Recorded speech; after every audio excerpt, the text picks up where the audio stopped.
والله يدعو إلى دار السلام ويهدي من يشاء إلى صراط مستقيم. لبيك لا شريك لك لبيك إن الحمد والنعمة لك والملك لا شريك لك لبيك اللهم لبيك لبيك لا شريك لك لبيك إن الحمد والنعمة لك والملك لا شريك لك لبيك اللهم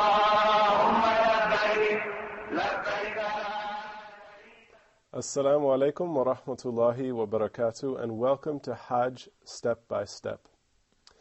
We hope on this program to give you a very detailed look and description of every single aspect of Hajj, inshallah to make your journey very easy and successful, and inshallah to make an acceptable Hajj before Allah. I'm Musa Maguire, and our guide for Hajj on this program is Shaykh Mohamed Salah. Assalamu alaikum, Shaykh. Alaikum salam wa rahmatullahi wa barakatuh. On the last program, we were discussing Ihram and the preparations for Ihram. We got to the point of when pronouncing the talbiyah or the intention for Ihram on the plane or on the ride when you reach the appropriate places. Now, there's another issue that comes up. Some say that there should be 2 rakats of salah offered before Ihram or during Ihram. What's exactly the ruling on this practice? Well, actually, Bismillah ar-Rahman ar-Rahim, praise be to Allah, we praise Him and we seek His help. Whomsoever Allah guides is a truly guided one, and whomsoever Allah leaves astray, no one can show him guidance. And may peace and blessings be upon our last messenger, Muhammad sallallahu alayhi wasallam. Actually, the Prophet sallallahu alayhi wasallam assumed the intention of Ihram after he prayed. So the ulama concluded from that it's recommended to make your intention of Ihram and the talbiyah after a prayer, whether it's a fard or a nafil. It's a mandatory prayer or a voluntary one. So if a person happens to be praying dhuhr or a sunnah, any sunnah, then announces the intention of al-Ihram afterward, that's fine. But actually there is no specific sunnah before Ihram, so you don't have to make a special effort to offer 2 rak'ahs before Ihram. And this is an issue of dispute between the ulama, and you might find in many books that you have to pray 2 rak'ahs before making the intention of Ihram, which you don't have to. Let me ask you, Shaykh, after making Ihram and beginning Hajj, we know about the talbiyah of Hajj. Should this be started right away, and how often should it be recited during the whole process? Actually, an-niyyah, the intention of Ihram, is always accompanied by a talbiyah. So if a person is performing Umrah, would say, لَبَّيْكَ اللَّهُمَّ بِعُمْرَةٍ. Then right away we'll start making the talbiyah. A talbiyah means answering the call of Allah to perform either Hajj or Umrah. So when a person says, لَبَّيْكَ اللَّهُمَّ لَبَّيْكَ, here I come to you, O Allah, responding to your call. لَبَّيْكَ لَا شَرِيكَ لَكَ لَبَّيْكَ, here I come to you, there is no partner to you.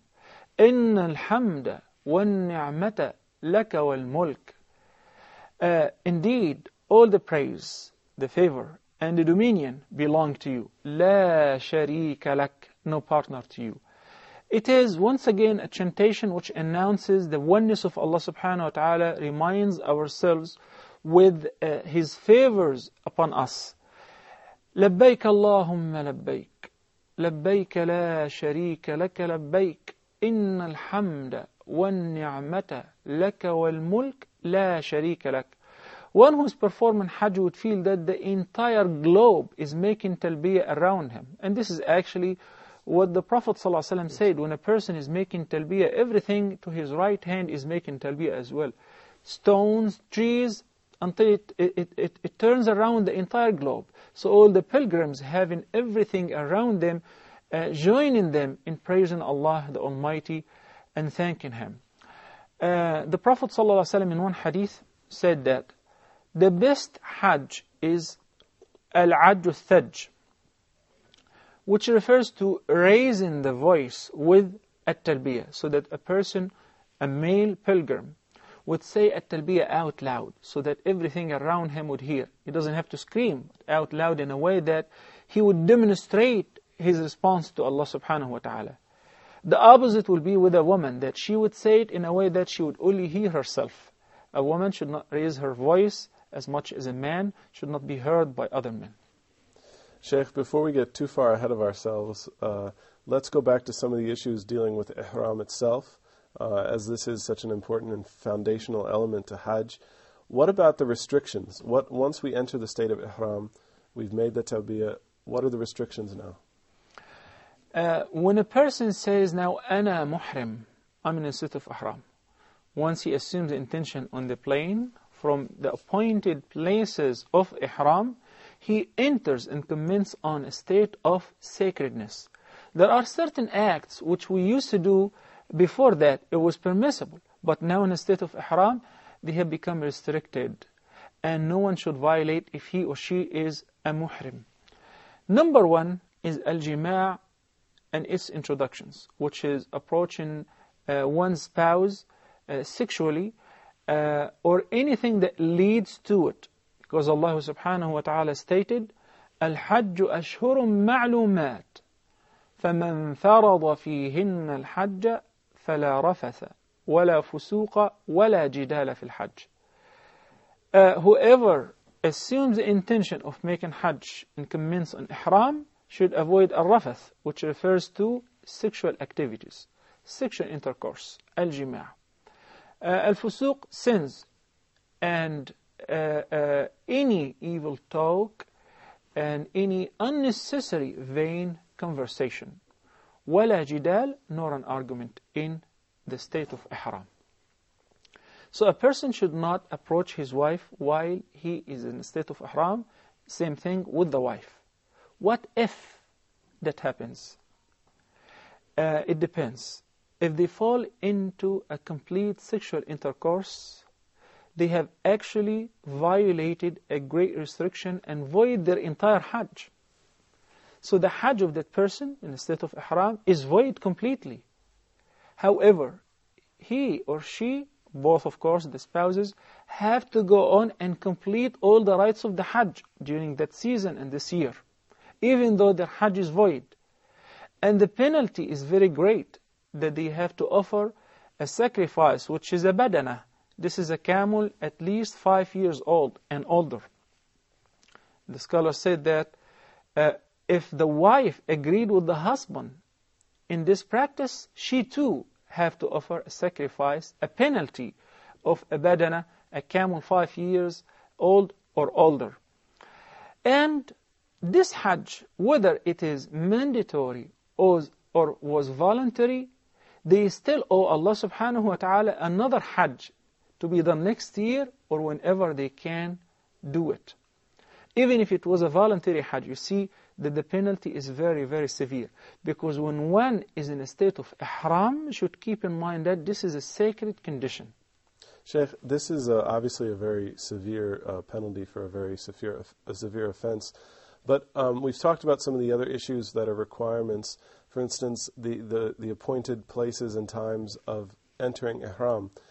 If someone doesn't do it at the appointed time, is it the same level of penalty that they're going to face if they don't put on the garments appropriately or don't make the intention? No, actually, these are two different cases. The case you just mentioned is related to things to be done mandatorily before ihram and during the pronunciation of the ihram intention. That we agreed that the Prophet ﷺ appointed certain places that if you're passing through them or in line with them, there and only there, you get to say labbaik Allahumma labbaik, labbaik bi'umrah or labbaik bihajj. If a person happens, as many people assume that Jeddah airport is a place of assuming the intention of ihram, they have violated a wajib. A part of the pillar of Hajj, which is ihram, a wajib, is to pronounce the intention or talbiyah at the appointed place. So if they did not do so and they waited until they passed al-miqat, in this case, they have to do one of two things. Either go back to al-miqat and make the intention from there and make the talbiyah from there, And of course, to many people, especially who came via air, it's almost impossible. So the only way is a penalty, which is to slaughter a sheep in Mecca to be distributed amongst the poor. There is a very important note here I would like to mention, which is the difference between the penalty and the sacrifice. Al-Hajj is a sacrifice which a pilgrim would offer by the end of the conclusion of their Hajj. This Hajj is similar to Al-Udhiyah, that you may eat of it, give gifts to your friends and relatives, and distribute upon the poor as well. But in case of the penalty, it has to be slaughtered in Mecca, and it has to be distributed amongst the poor people of Mecca, and you're not allowed to taste a bite of it, because that's a penalty. And this is a ransom you're giving or paying for a violation that you've committed. If a person happens to be visiting the city of the Prophet ﷺ before the performance of Hajj, before the actual Hajj, going to Mecca and so on, in this case, they may keep their clothes on, and of course they go to Al-Madinah with their regular condition, everyday clothes, and there, while coming back from Al-Madinah, they will be treated as the people who do well in Al-Madinah. So they will assume the intention of Al-Ihram from the appointed place of Al-Madinah people, which is Dhul Hulayfa, or it is known nowadays as Abiyar Ali. Shaykh, I want to get back to this issue of jima'ah, or the sexual relations between the spouses during the time of ihram, because it carries such a serious penalty. What about when someone is combining the Hajj, or separating the Umrah and the Hajj, and exits ihram? Is this permissible at that time? You see, that's why Allah gave us an ease while performing Hajj and Umrah. And that's why it's recommended to choose Hajj al-Tamattu', where you perform the Umrah, and once you're done with your Umrah rites, you shave or you trim your hair, then you're free. A person may embrace his wife and have all the marital relationship they want to have, as long as they're in a state of tahallul. They exited already from ihram. And that will continue until the 8th day of Dhul Hijjah, where they would assume a new intention for the performance of Hajj. Shaykh, there are plenty of issues left to deal with concerning ihram, but we need to take a short break. So please stay with us, and we'll be back in just a minute, inshaAllah. Assalamu alaikum.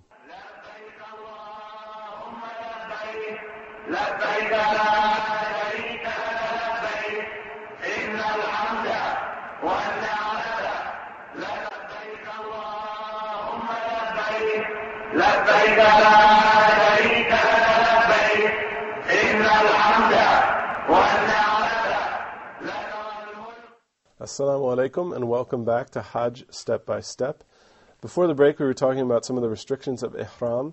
Now, concerning the major acts of marital relations that can really invalidate the whole Hajj, does the same apply to just small intimacies between the spouses?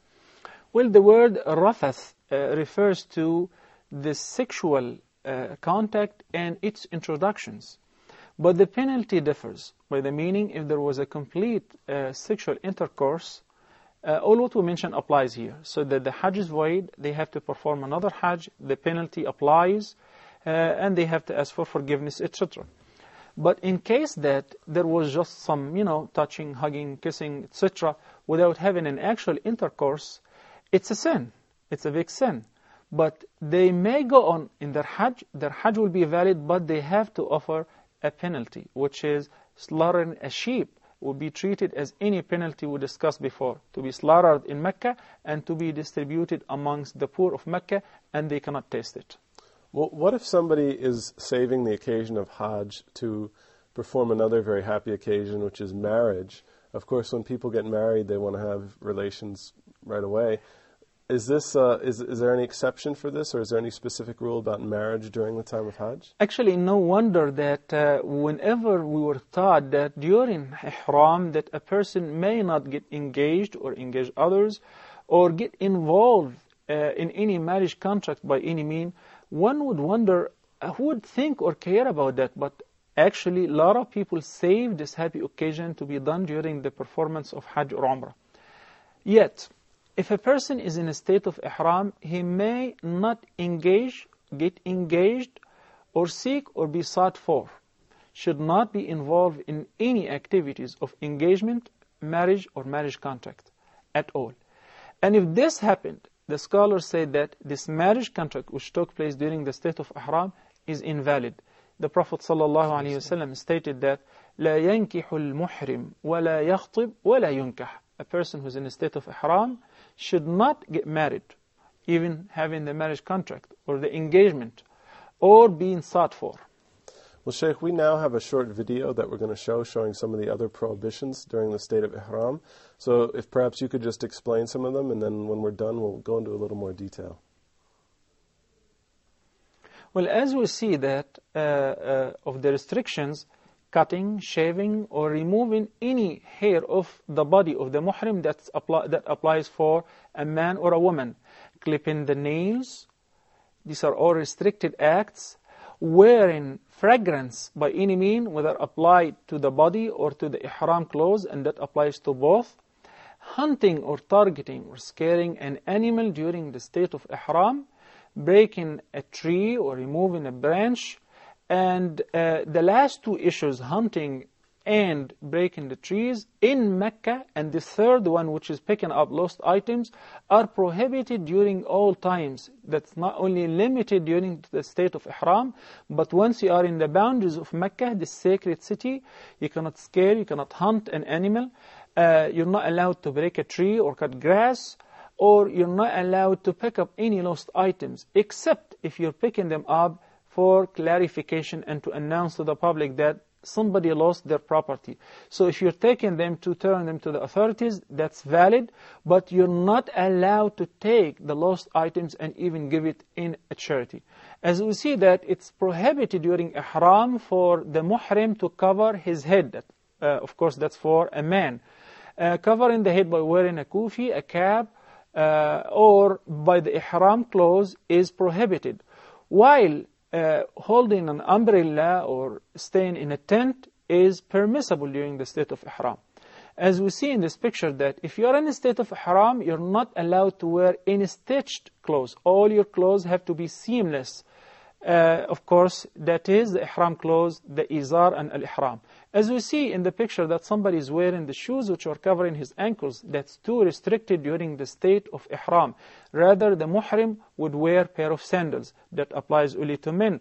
But as we discussed before, for women, they may wear whatever they wish of their daily, regular clothes.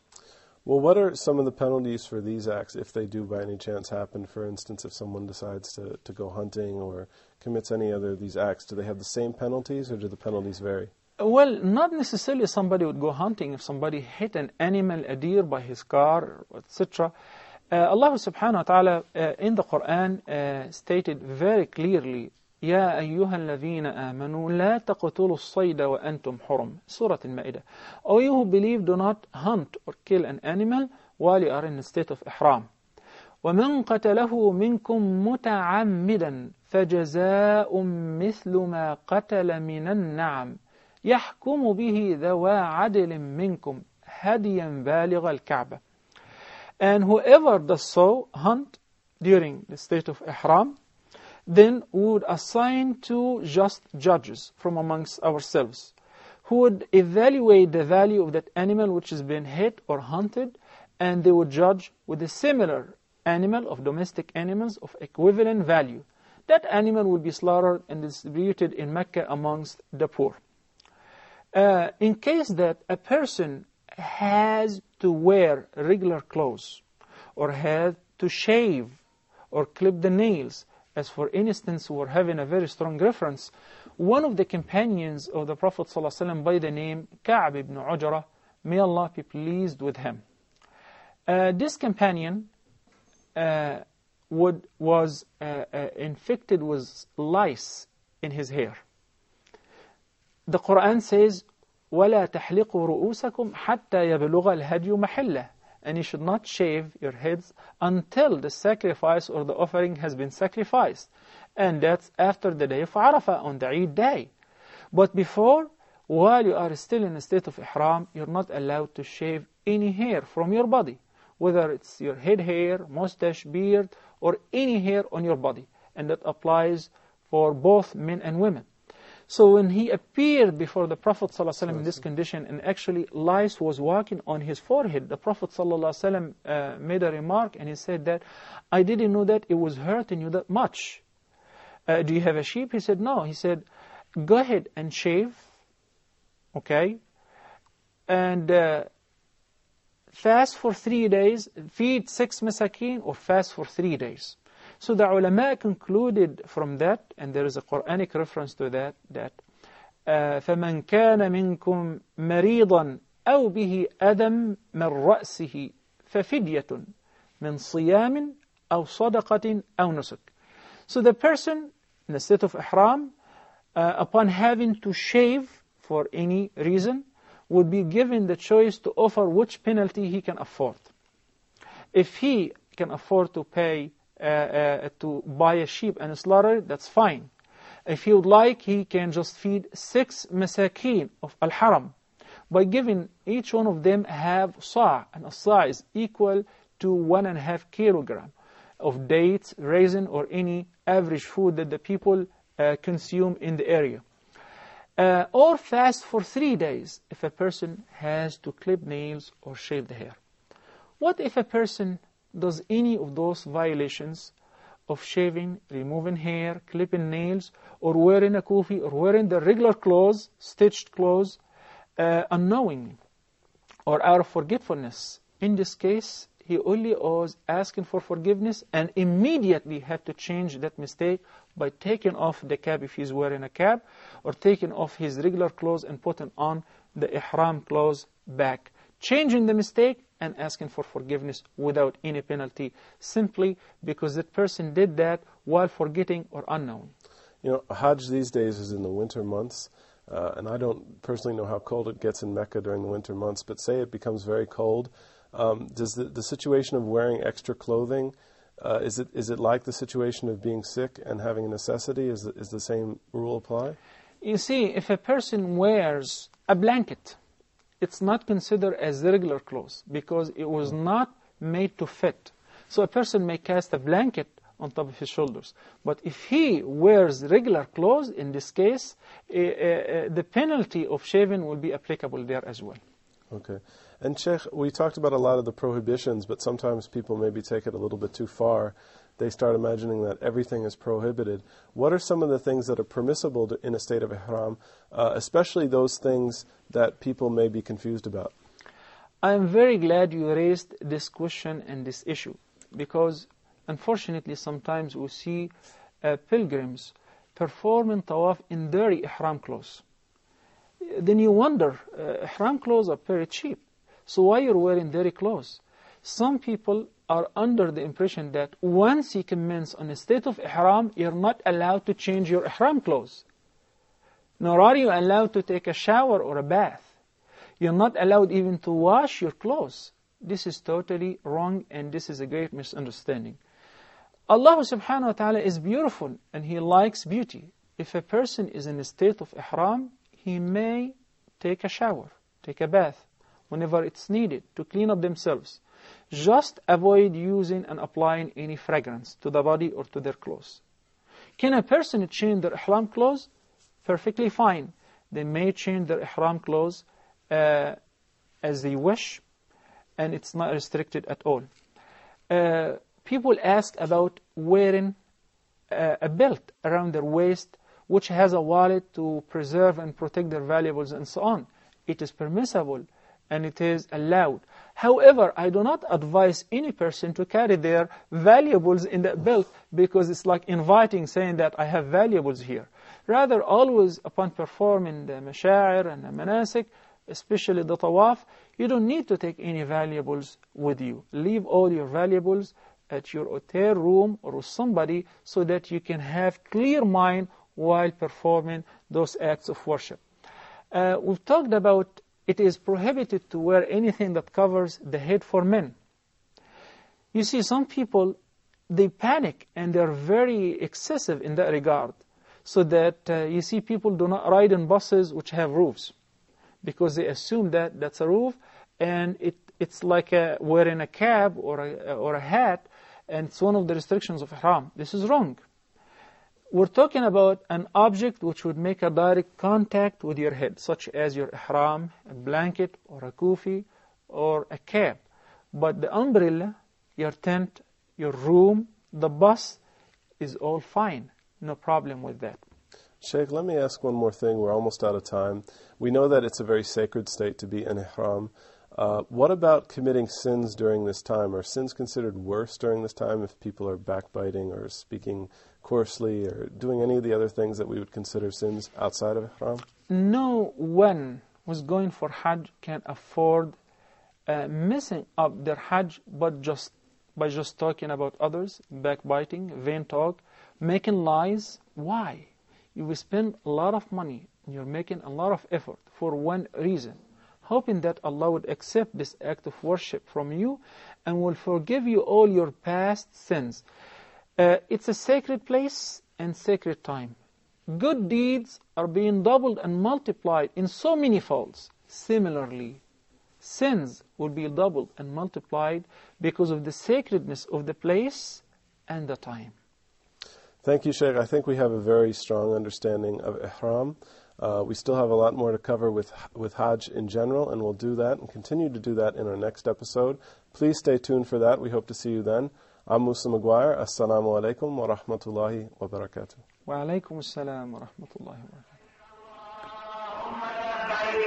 لبيك لا شريك لك إن الحمد والنعمة لك والملك لا شريك لك لبيك اللهم لبيك لبيك لا شريك لك إن الحمد والنعمة لك والملك لا شريك لك لبيك اللهم لبيك لا